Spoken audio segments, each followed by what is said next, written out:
प्यारे बच्चों, आज मैं आपको हिंदी विषय के अंतर्गत क्षितिज भाग 2 से काव्य खंड का पहला पाठ पढ़ाऊंगी, जिसका प्रकरण पद है। यह सूरदास जी द्वारा रचित भ्रमर गीत से अवतरित है। सर्वप्रथम हम पहला पद पढ़ते हैं। उधो तुम हो अति बड़ भागी, अपरस रहत स्नेह तगाते, नाहिन मन अनुरागी। पुर इन पात रहत जल भीतर, तारस देह न दागी। ज्यो जल माह तेल की गागरी, बूंद न ताको लागी। प्रीति नदी में पाँव न बोरियो, दृष्टि न रूप परागी।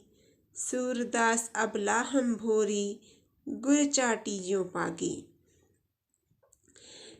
सर्वप्रथम मैं आपको ये बता दूं कि इन पदों में सूरदास जी ने उस समय का वर्णन किया है जब श्री कृष्ण मथुरा से स्वयं न लौटकर अपने ज्ञानी मित्र उद्धव को गोपियों के पास योग की शिक्षा देने भेज देते हैं, अर्थात निराकार ब्रह्म की उपासना करने को कहते हैं।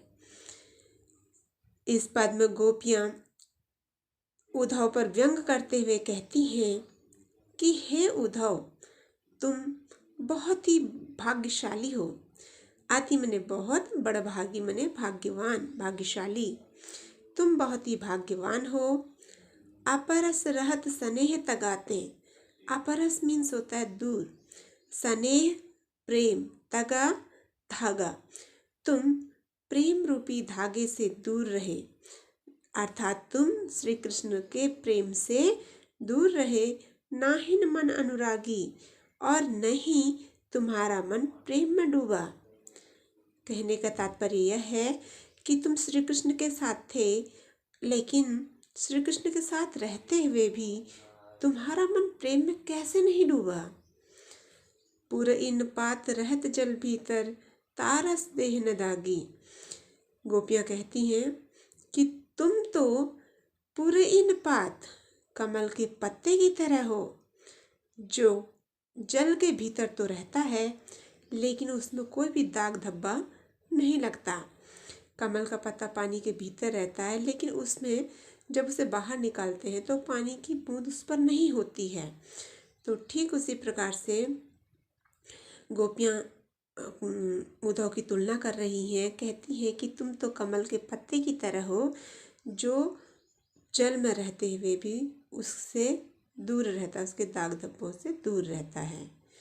ज्यों जल माह तेल की गागरी, बूंद न ताको लागी।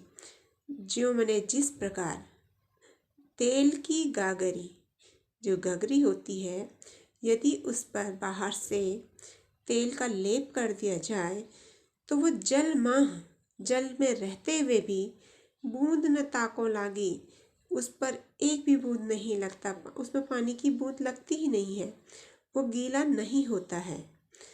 प्रीति नदी में पाँव न बोरियो, तुमने प्रेम रूपी नदी में पाँव ही नहीं डुबाया। प्रीति नदी, प्रेम रूपी नदी में पाँव, पैर, न बोरियो, नहीं डुबाया। तुमने प्रेम रूपी नदी में पाँव ही नहीं डुबाया। दृष्टि न रूप परागी, और श्री कृष्ण को देखकर भी तुम्हारा रूप उनके प्रेम श्री कृष्ण की को देखकर भी तुम्हारी दृष्टि उनके प्रेम में नहीं बदल सकी। सूरदास अबला हम भोरी, गुर चाटी ज्यों पागी। सूरदास जी कहते हैं गोपियां स्वयं को अबला और भोरी अर्थात भोली कहती हैं। वो कहती हैं कि हम तो श्री कृष्ण के प्रेम में ठीक उसी प्रकार से लिप्त हैं, गुर चाटी ज्यों पागी, जिस प्रकार से गुड़ पर चींटियां लिपट जाती हैं।